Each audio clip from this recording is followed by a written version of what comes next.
Fatality. Fatality.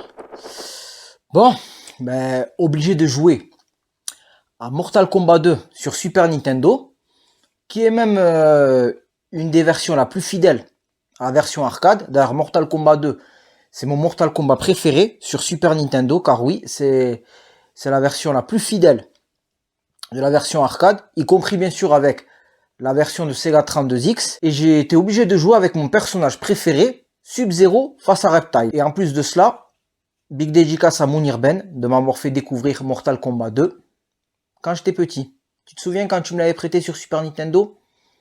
En tout cas, c'est pas pour rien que j'ai joué face à Reptile avec Sub-Zero. Bonjour à vous tous, Fouet de la Panthère, j'espère que vous allez bien. Ben moi ça va à merveille, je vous en remercie. Bienvenue dans ma nouvelle vidéo de mon nouveau débriefing, sujet intitulé du film Mortal Kombat 2 qui est sorti en 2026. Alors bon, il serait important de savoir quand même des choses sur ce film. Il y aura bien sûr des précisions. Avant de vous parler au film, on va revenir quand même aux origines de Mortal Kombat, bien sûr, de façon bref. Le premier jeu Mortal Kombat est sorti sur arcade en 1992, car oui, avant de sortir sur console de salon, il est sorti en version arcade.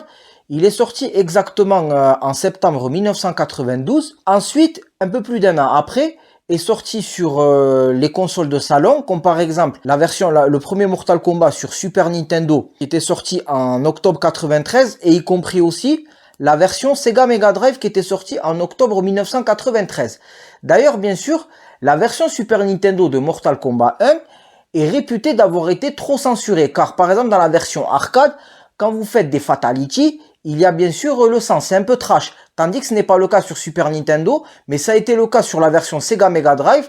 Mais ce qui a cassé le délire dans la version Sega Mega Drive, hormis qu'on était contraint de jouer avec la manette 6 boutons, comme pour le jeu Street Fighter 2 Champion Edition, hormis de cela, les musiques étaient vraiment éclatées au sol, elles faisaient mal aux oreilles, et je vous parle même pas de la version aussi Sega CD. Alors pour moi, la meilleure version dans console de salon aussi du premier Mortal Kombat, c'est bel et bien la version Super Nintendo. Alors bien sûr, les gens qui vont me dire, oui mais la Super Nintendo c'est ta console de cœur et tout, tranquille, on se détend, moi j'ai du goût. Après, il y a des jeux que je n'ai pas aimés sur Super Nintendo.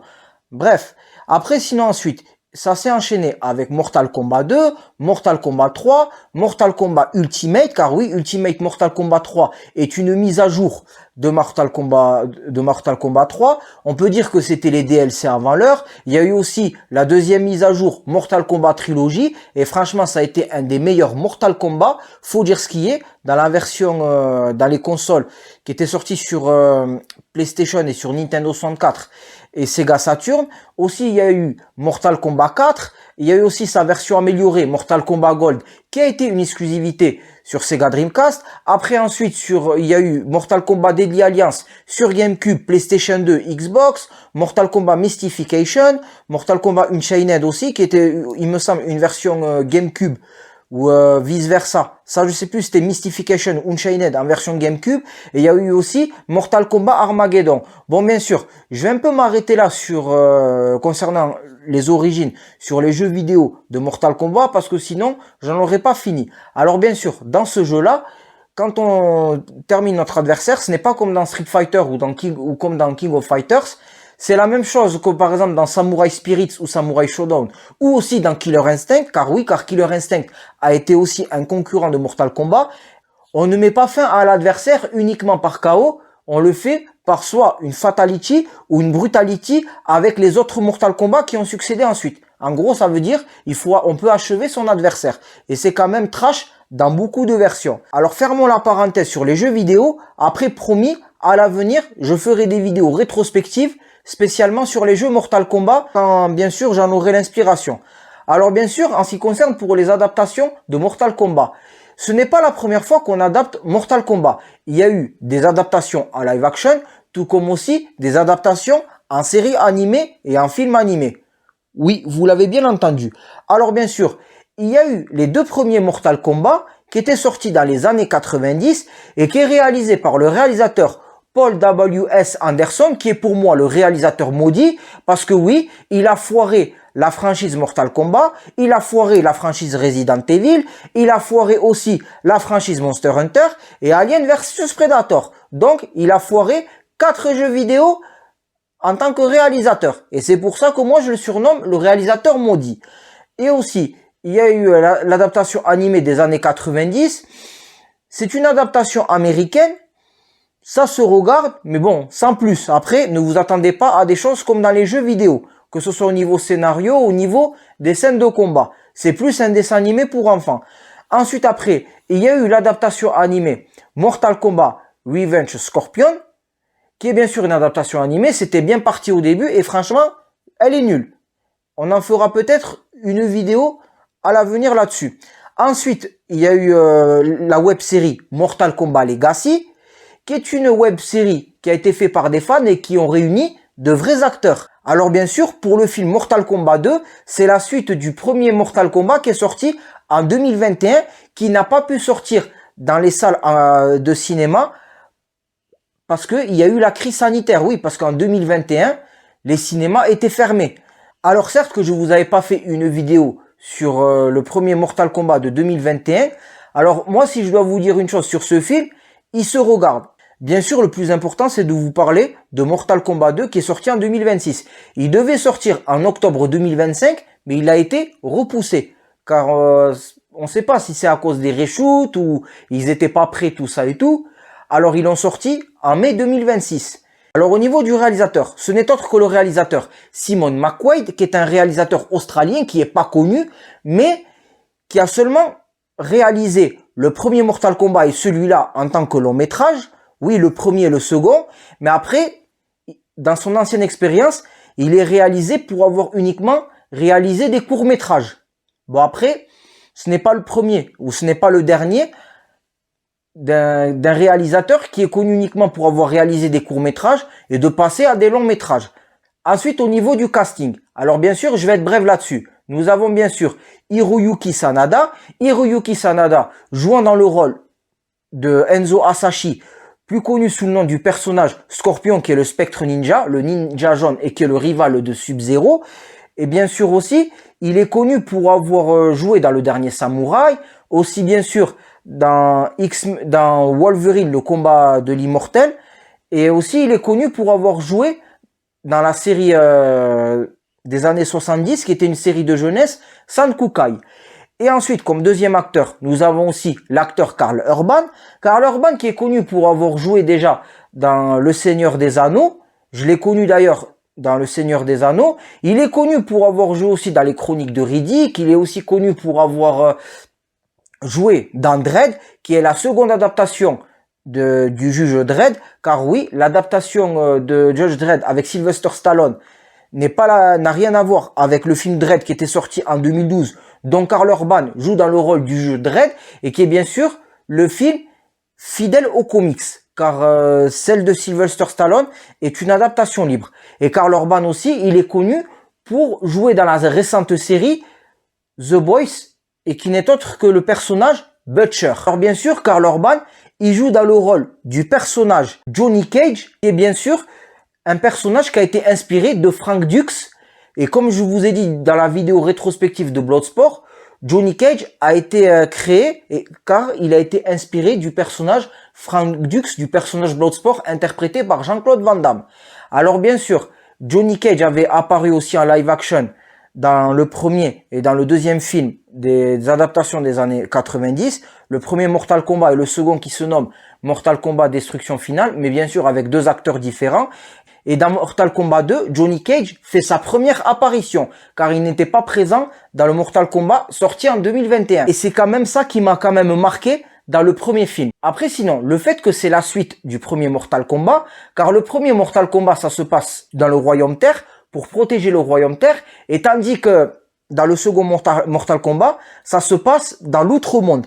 Car déjà, pour rappel, le but, en fait, dans le Mortal Kombat, c'est Shao Kahn qui a pour but de conquérir des royaumes. Et le fait qu'il doit gagner 10 victoires dans un royaume pour le conquérir, pour le réunir pour le royaume d'outre-monde, il a fait déjà pour le royaume d'Edenia, dont bien sûr qui était dirigé par le roi Gérode et aussi par la reine Sindel et dont bien sûr qu'ils ont eu comme enfant la princesse Kitana. Et une fois que le royaume d'Edenia a été conquis et a fusionné avec l'Outre-Monde, c'est au tour du royaume Terre. Et le royaume Terre avait perdu 9 combats et ils en avaient gagné un seul face à Shang Tsung. Et après ensuite, les règles ont changé. Shao Kahn organisa le tournoi Mortal Kombat dans l'Outre-Monde et les combattants du royaume Terre étaient contraints d'accepter de participer au Mortal Kombat dans l'Outre-Monde. Et bien sûr, ce n'est pas uniquement dans les films. Qu'on soit bien d'accord, c'est bien sûr dans les jeux vidéo. Alors que ça n'a pas été le cas dans Mortal Kombat Destruction Finale. Alors maintenant, dans ce film, il y a des avis positifs, tout comme des avis négatifs. Alors on va commencer par les avis négatifs. Les avis négatifs. Alors au niveau des avis négatifs, il y a beaucoup de défauts scénaristiques. Car concernant la fidélité du jeu vidéo. Alors le fait que dans le second Mortal Kombat, le but c'est que les combattants doivent partir sur l'Outre-Monde. Mais moi je comprends pas, ils font des allers-retours. Quand ils combattent, ils doivent aller à l'Outre-Monde.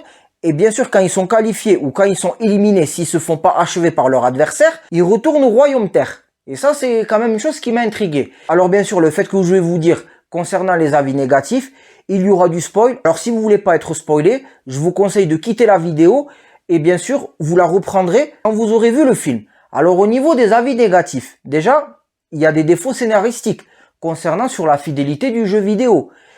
Par exemple, sur la reine Sindel. La reine Sindel, elle a été contrainte d'être l'épouse de Shao Kahn après que Gérode se fasse vaincre par Shao Kahn et le fait que Shao Kahn a conquis le royaume d'Edenia, et bien Sindel se suicida et bien sûr elle revient en forme de revenante mais dans les événements de Mortal Kombat 3 dans le jeu vidéo. Alors que dans le film, le fait que c'est le combat dans l'Outre-Monde, elle revient. Alors que le but de la résurrection de Sindel, de la faire revenir en tant que revenante, c'était bien sûr pour tricher, pour envahir le royaume Terre, dont bien sûr dans les événements se passe dans le jeu vidéo Mortal Kombat 3. Et donc bien sûr on a bénéficié de ça dans Mortal Kombat Destruction Finale dans les années 90. Ensuite de cela, au niveau du personnage Keno, certes qu'il meurt dans le premier Mortal Kombat, mais on le fait revenir en tant que revenant et il retrouve sa forme humaine, il n'est pas soumis comme un revenant.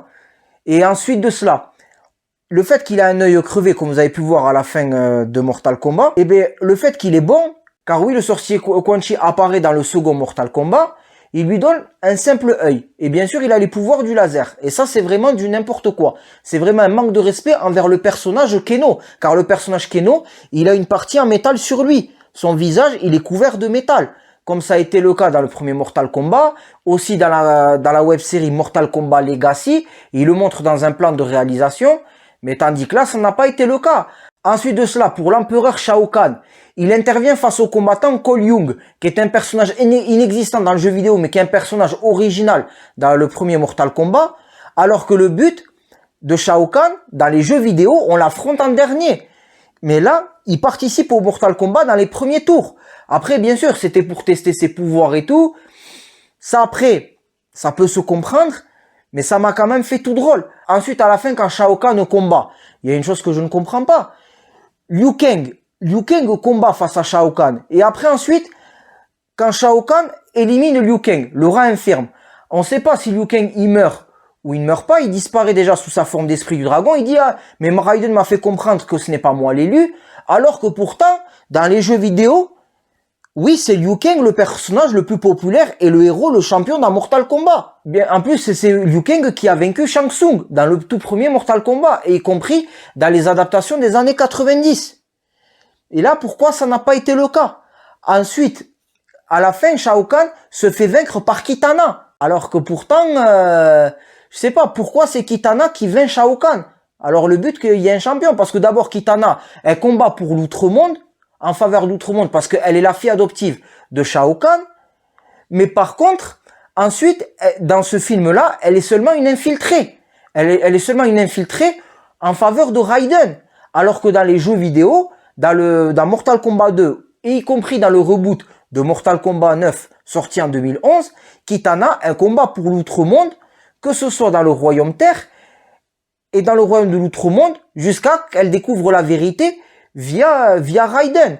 Car le fait qu'elle découvre qu'ils ont créé bien sûr Mileena à partir de son sang, car oui, Mileena est la clone de Kitana, c'est sa clone sœur de Kitana qui est mêlée avec du sang Tarkatan.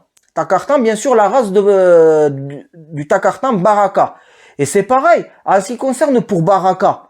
Mais Baraka, pourquoi il le rend gentil dedans? Car la rencontre avec Baraka, pourtant, il est bien fait. Contrairement à Mortal Kombat Destruction Finale, ce Baraka-là, il est bien fait. Mais pourquoi il le rend gentil dedans? C'est ça ce que j'ai pas compris. Pourquoi il le rend gentil? Alors que pourtant, il est au service de Shao Kahn. Il a été même au service du roi Onaga à partir de Mortal Kombat Mystification. Il a toujours été au service de l'Outre-Monde. Alors tandis que là, c'est un peuple opprimé. Moi, c'est ça qui m'a un peu surpris. Et c'est pareil après pour le personnage Keno. Pourquoi aussi il est gentil? Alors que dans le premier, il devient méchant à la fin. Il se met aux côtés de Shang Tsung. Mais tandis que là, moi, je comprends pas pourquoi il est aux côtés des combattants du Royaume Terre, alors que Keno, il a toujours été méchant. Il y a plein de choses qui ne respectent pas le jeu vidéo. Pareil pour l'actrice qui joue dans le rôle de Jade, qui est l'amie de Kitana. Ça le fait pas trop. Et ensuite, Karl Urban dans le rôle de Johnny Cage. Ça, le fait que j'ai vu personnellement, moi, je comprends pas pourquoi ils ont choisi Karl Urban qui a la cinquantaine. C'est un très bon acteur. Mais pourquoi ils ont pas choisi un acteur qui avait la trentaine et la quarantaine, et un acteur qui est pas trop connu, et qui est bien sûr un artiste martial à la base. Pourquoi ils ont choisi Karl Urban? Après, c'est vrai que Karl Urban, il interprète Johnny Cage. Il y a la personnalité de Johnny Cage qui est présente, le fait que c'est un acteur, le fait que c'est quelqu'un qui a le sens de l'humour et tout. Sur ça, il y a rien à dire. Mais pourquoi avoir choisi Karl Urban? Le fait que dans le premier Mortal Kombat, il n'y avait pas le personnage Johnny Cage, alors que Johnny Cage participe au premier Mortal Kombat pour défendre le Royaume Terre et sur le Royaume Terre. Que ce soit au niveau des jeux vidéo, au niveau des adaptations des années 90 et dans Mortal Kombat Revenge Scorpion. Pourquoi ne l'ont-ils pas inclus dans le premier Mortal Kombat? Moi, je pense qu'ils avaient du mal à trouver un acteur. Après, bon, personnellement, Karl Urban, je le trouve mieux en Johnny Cage que bien sûr les deux Johnny Cage qu'on a vus dans le premier Mortal Kombat et dans Mortal Kombat Destruction Finale. Après, voilà, il y a eu plein de choses au niveau défauts scénaristiques. Après, si j'oublie des choses, je vais plutôt m'arrêter là au niveau des défauts scénaristiques qui vont à l'encontre du jeu vidéo, car sinon, je n'en aurais pas fini. Après, sinon, au niveau des points positifs, ça marque un point sur plusieurs choses. Le fait qu'ils ont mis un acteur japonais jouant dans le rôle de Raiden, que ce soit dans le Mortal Kombat 2021 et celui-là, il est mieux que Christophe Lambert et James Lemar. Car oui, ce sont deux acteurs différents qui ont joué Raiden dans le Mortal Kombat des années 90 et la suite Destruction Finale. En premier, c'était Christophe Lambert et en deuxième, James Lemar. Et là, faut dire la vérité, Christophe Lambert et James Lemar, ça le fait pas en Raiden. Alors, dans les points positifs, l'acteur japonais interprète bien Raiden. Et d'ailleurs, il est connu pour avoir joué déjà dans le film Zatoichi avec Takeshi Kitano.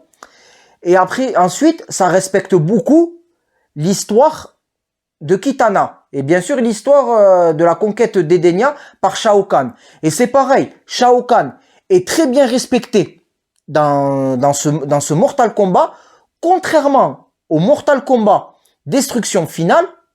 Oui, car oui, celui de Destruction Finale, c'était l'acteur Brian Thompson, jouant dans le rôle de l'extraterrestre qui se métamorphose dans la série X-Files. Contrairement à Brian Thompson, ce Shao Kahn, il n'y a rien à dire, il est très badass. Après, sinon, niveau des scènes de combat, niveau réalisation, niveau effets spéciaux, et ensuite, les fatalities, il n'y a rien à dire là-dessus. C'est très bien fait, c'est très bien réalisé, contrairement aux deux autres adaptations des années 90. Alors que oui, c'est vrai, ce n'était pas les mêmes budgets, mais en tous les cas, sur ça, la réalisation, les effets spéciaux, il n'y a rien à dire. Après, avant de vous dire mon avis, aussi dans les défauts que j'ai oublié de vous citer et que ça me tenait à cœur de vous le dire, pourquoi ils n'ont pas mis Sub-Zero et Reptile? Le fait que Sub-Zero a été présent dans le premier Mortal Kombat, mais c'était le premier Sub-Zero, qui n'est autre Bai-Han, qui est un assassin du clan Lin Kuei. Et bien sûr, qui deviendra Noob Saibot, d'ailleurs, que ce soit dans le jeu vidéo, et y compris dans cette adaptation. Mais on l'appelle toujours Bai-Han, mais on l'appelle pas Noob Saibot. Mais sinon, c'est très bien respecté. Mais pourquoi on n'a pas mis le deuxième Sub-Zero, qui s'appelait Tundra, avant la mort de Bi-Han Sub-Zero? Et bien sûr, dans le deuxième tournoi, il prend le nom de son frère Sub-Zero en se faisant passer pour lui. Et bien sûr, qui se nomme en vrai Kuai Liang. Pourquoi ils l'ont pas mis Et bien sûr, ce Sub-Zero là, il est gentil et il lutte en faveur du Royaume Terre car il a été sauvé par Raiden face au Lin Kuei qui voulait les cybernétiser, qui a été transformé en cyborg avec Cyrax et Sector. Car pourquoi ils ont pas mis Sub-Zero et voire même aussi le personnage reptile? C'est quand même un lieutenant fidèle à Shang Tsung. On l'a bien sûr en tant que personnage caché dans le premier Mortal Kombat. On l'a aussi dans Mortal Kombat 2, dans Ultimate Mortal Kombat 3 et Mortal Kombat Trilogy. Après, dans les autres Mortal Kombat, dont bien sûr, il n'a plus sa forme de ninja, car oui, c'est le ninja vert reptile. J'ai oublié de vous préciser. Pourquoi ils les ont pas mis? Ça, c'est vraiment scandaleux. Et bien sûr, je n'ai pas aimé. Alors maintenant, si je dois vous dire mon avis, personnellement, j'en suis mitigé. Car les avis quand même positifs que je vous ai cités, je vais pas dire que ça sauve le film, mais le film s'en sort pas mal. Faut dire la vérité, si je devrais le comparer avec les adaptations des années 90, et y compris Mortal Kombat, Scorpion Revenge, mais personnellement, je préfère regarder ces deux adaptations de Mortal Kombat sorties des années 2020. Ah mais attention, qu'on soit bien clair, je ne dis pas que ce film c'est du lourd. Oui, ça se regarde, mais bien sûr quand on tient à la fidélité du jeu vidéo, il y a de quoi quand même à être mécontent. Mais après, le fait qu'il y a des défauts scénaristiques au niveau de ce Mortal Kombat. Parce que du premier Mortal Kombat à Mortal Kombat Armageddon, ça a été la première timeline. Car oui, au niveau des jeux vidéo, Mortal Kombat compte 3 timelines. Que ce soit du premier Mortal Kombat jusqu'à Mortal Kombat Armageddon.